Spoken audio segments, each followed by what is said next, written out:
I am Marissa Caldwell, a nurse, a wife, a sister. Or so I thought. That Thursday evening, I wasn't planning on stopping by my sister's place. My 12-hour shift had just ended, my scrubs were wrinkled, my back screamed for rest, and all I could think about was a hot shower. But as I turned the corner toward home, something inside me stirred, an unease I couldn't name, a voice I couldn't ignore. My sister, Jenna, lived just a few blocks away. We'd grown apart since her divorce last year. She'd gotten colder, secretive. Still, I checked in on her when I could.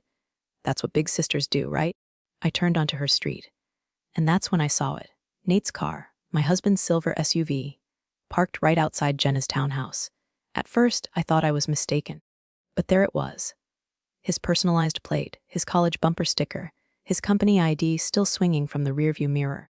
He had called me less than an hour earlier to say he was across town in meetings, that he'd be home late. But here he was. Here, at Jenna's. A cold pressure clenched my stomach. I parked a few houses down and got out, feet moving before my brain could catch up. Maybe he was dropping something off. Maybe he was helping her with the sink. Maybe. I crept around the hedge to the side of the house. Her living room window was slightly ajar. And that's when I heard it. Louder. Familiar. Then Jenna's voicey. She doesn't have a clue. Honestly, I don't think she ever will. And Nate's low chuckle. She's too trusting. That's what makes it so easy. The words knocked the air from my lungs. My knees nearly gave out. I ducked beneath the window, my heart slamming in my chest. Easy. Too trusting. I felt my fingernails dig into my palm. I wanted to burst in, scream, throw something, anything, but I couldn't move. I just listened. Jenna again. I almost feel bad. But come on, she's not exciting. She's like comfort food, familiar, predictable. I stared at my shaking hands. Jenna, my sister, and Nate, my husband, laughing about me. I don't know how long I crouched there, frozen in disbelief. But when I stood up and walked away, it was with one truth pounding in my head. They thought I'd never find out. But I had, and everything was about to change. I didn't confront them that night. I drove home with both hands gripping the steering wheel, white-knuckled, trying not to cry. I didn't scream. I didn't call anyone. I didn't throw things. I just existed, floated through the front door like a ghost. When Nate got home 2 hours later, claiming traffic and client delays, I met him at the door with a soft smile and a plate of leftovers I knew he wouldn't touch. He kissed me on the cheek like nothing had happened. I kissed him back, because that's the kind of woman they thought I was. Predictable. Safe. A woman who didn't know. A woman who wouldn't fight back. They had no idea who I really was. The next morning, I called out of work. I told the hospital I was sick, and it wasn't a lie. There was a sickness crawling inside my chest, acidic and sharp. But I wasn't going to lie in bed. I had planning to do. I pulled out an old notebook I used in nursing school, flipped to a blank page, and wrote one word at the top: EX! Not just from the marriage, not just from the betrayal, but from the version of me they thought they knew. I started documenting everything, every lie, every detail. Nate's schedule, his fake alibis, Jenna's sudden bursts of wealth, new clothes, new furniture, a mysterious weekend getaway she swore she paid for with a bonus that never came. I copied bank statements, downloaded text message backups, screen-recorded iCloud history. I checked security footage from our doorbell cam. Most days it picked up nothing. But 2 weeks back, while I was working a night shift, it caught Jenna arriving at our house. At midnight. She stayed until 3. I didn't know what stung worse, my sister's betrayal or my husband's. But I wasn't going to choose. They'd both pay. I booked an appointment with a lawyer. I made sure it wasn't someone local, too risky. I drove 45 minutes out of town and met with a woman named Nadine who wore sharp heels and sharper lipstick. She listened to everything in silence, then flipped her notepad shut. They messed with the wrong woman, she said simply. Let's give them a show. I exhaled. The kind you don't realize you've been holding your whole life. Later that week, Jenna called me. She sent a text, "Hey sis, miss you? Brunch soon." I stared at her message for a long time. My thumbs hovered over the keyboard. And then I replied, absolutely. My treat. I became a ghost in my own life. I stopped talking so much. Stopped correcting Nate when he lied about where he'd been. Stopped texting Jenna unless she texted first. Instead, I listened. I watched. I took notes. Every evening, I'd pour Nate a glass of bourbon and ask about his day. Sometimes he'd say, nothing much. Sometimes he'd say, meetings. And sometimes he'd describe details I already knew were false. Like the night he said he was in a boardroom downtown, while I had his GPS pinging from a boutique hotel 5 blocks from Jenna's condo. I screenshotted everything, saved every photo, every voicemail, every glitch in their little script. And then I went one step further. I called an old contact, Mira Connors, a tech forensics consultant I'd once helped during a malpractice scare. She owed me a favor. I need you to dig, I said, no questions. Just get me everything on Jenna Wilder and Nate Bennett. Emails, phone records, bank transfers. Especially anything between them. She didn't hesitate. Give me a week. While Mira worked, I worked on the narrative. At brunch the following weekend, I asked Jenna if she still had that beautiful white dress I once loved. The one with the side cutouts. I said, my voice syrupy sweet. She lit up. You remember that one? I've been meaning to wear it again. Oh, you should. Maybe at the dinner next month. You'll look stunning. She giggled. You're too nice. I tilted my head. You always say that. That night, Nate came home smelling faintly of perfume that wasn't mine. Long day, I asked. He nodded. Exhausting. Market's a mess. You know how it is. I smiled and said nothing. Because by then, I had already made my own quiet transaction. The apartment lease downtown was in my name. The retainer from my divorce lawyer had already been paid. And Mira, she had just sent me a file so thick, I had to move it to an encrypted external drive. Photos, messages. A joint bank account Jenna and Nate had opened under fake names, planning to move, maybe even disappear. They thought they were careful. They thought I was still asleep. But I wasn't. I was awake. And I was building the storm they wouldn't see coming. My birthday arrived like a test I had spent months studying for. Everyone thought I'd be surprised. By the streamers, the cake, the polite little dinner party at my parents' house. But nothing surprised me anymore. Not the way Jenna wore that white cutout dress. The one I told her to wear. Not the way Nate hovered behind me, hands tight on my shoulders. Not the way my mother kept looking between the two of them like she smelled smoke but couldn't find the fire. I played my part flawlessly, laughed at the jokes, opened my gifts, gave a small speech thanking everyone. Even thanked Jenna for the adorable bracelet she handed me with a smile too wide, too bright. Dinner was winding down when Jenna tapped her glass. I have an announcement, she said, standing. I kept my face still. She rested one hand on her stomach and beamed. I'm pregnant, gasps echoed. A fork clattered to the floor. My aunt blinked rapidly. I turned to look at Nate. He didn't speak. His mouth parted, but no sound came out. Panic flickered in his eyes. I rose slowly. Congratulations, I said, voice even. To both of you. Jenna faltered. Marissa. I actually have something for you too, I said, reaching into my purse. A white envelope, simple. Elegant. I handed it to her. She opened it, and her face crumpled. Inside was a printed lab report, a paternity test, Nate's DNA from his razor, Jenna's, from a coffee mug she left at my house. The result. Not a match. Nate had a vasectomy 2 years ago. I had the documentation, and Jenna, well, she clearly didn't know. My voice softened to a razor edge. I thought you should know before you named the baby after him. Jenna stepped back like she'd been slapped. Nate's jaw clenched. I didn't know, she stammered. Oh, I believe you, I said. But that doesn't make it better, does it? Then I pulled out a second envelope and handed it to Nate. Happy birthday to me. He opened it. Inside was a notice the house he lived in had been sold. The accounts were closed, his credit lines frozen. The car, repossessed. The only thing still in his name was a gym membership, and that was about to expire. The room was silent. Even my mother looked stunned. I raised my glass. To betrayal, to liars, and to the best birthday gift I've ever gotten. The truth. Then I drank the whole damn thing and walked out.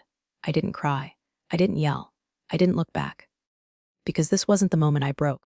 This was the moment I won. They both called me that night. Jenna first. She left 5 voicemails in a row. Each one more desperate than the last.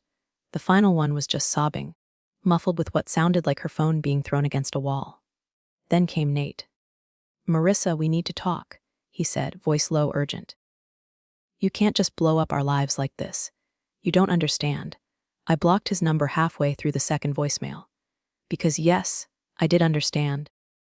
I understood the quiet way betrayal rots you from the inside out. I understood what it meant to build a life around people who thought you were disposable. I understood the fire it took to burn down a house you designed with your own hands. They didn't deserve conversation. They didn't deserve closure. And they sure as hell didn't deserve me. The next morning, I met Mira for coffee. She handed me a thumb drive. The rest of their dirty laundry. If you ever want to light another fire. I slid it into my purse and smiled. Maybe. But I think they're doing a fine job burning themselves. Because the thing about people like Jenna and Nate, they implode without an audience. Word spread fast. Jenna's job quietly let her go. HR cited inappropriate relationships. Nate.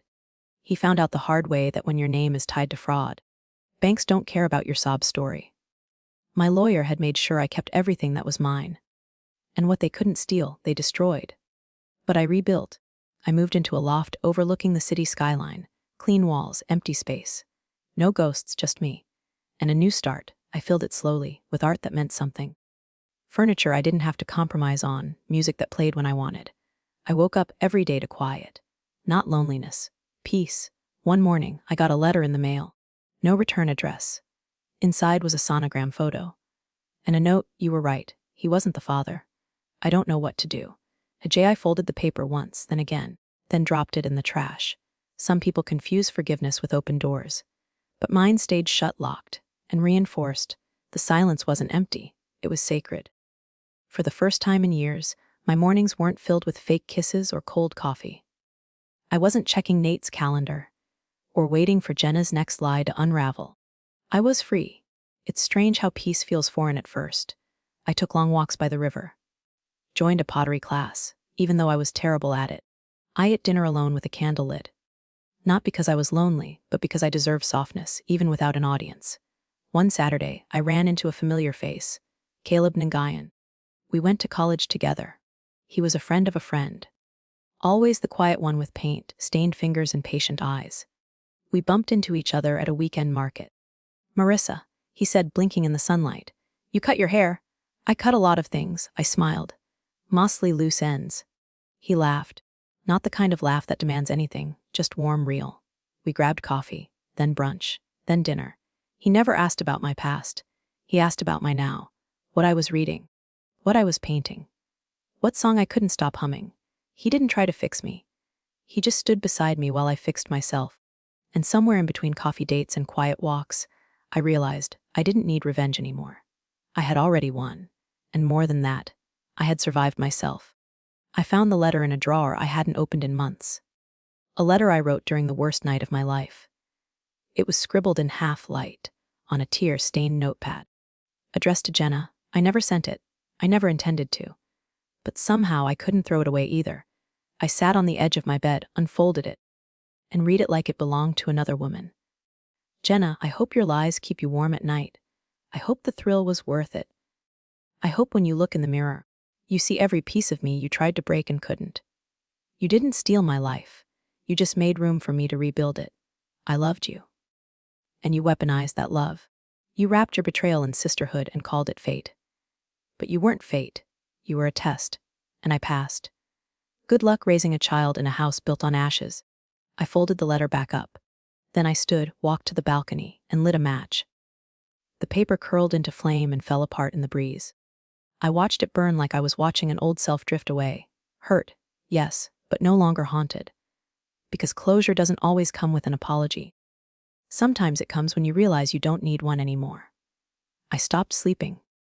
Even after the truth shattered the illusion, even after I burned the lies down to ash, I couldn't rest. My body lay in bed, but my soul wandered through memories like a haunted house. Every doorway led to another betrayal. I started seeing things. Not ghosts. Exactly, but echoes. I'd pass by a bakery and remember how Julian used to surprise me with almond croissants, swearing they reminded him of Paris, even though he'd never been. Or I'd see an old photo of Marlene, arms wrapped around me on her wedding day, and wonder if she ever loved me at all, or just envied me quietly until the right opportunity came. The truth is, the pain didn't end when I exposed them. That was just the middle. The real pain came after, when the crowd dispersed, and I was left to sweep up the glass alone. My lawyer, Naomi, told me something I didn't expect during one of our last meetings. She said, "You've won. But now you need to heal. or you'll carry their rot into everything you touch. She was right. I could sue Marlene for damages. I could press further charges if I wanted. But I was already tired. Rage had kept me standing. Now, peace whispered for me to sit. So I did something they'd never expect. I vanished. I packed my essentials, handed off the legal baton to Nomi, and booked a cabin up north near Lake Astor. No phone signal, no internet, just pine trees, morning mist, and silence.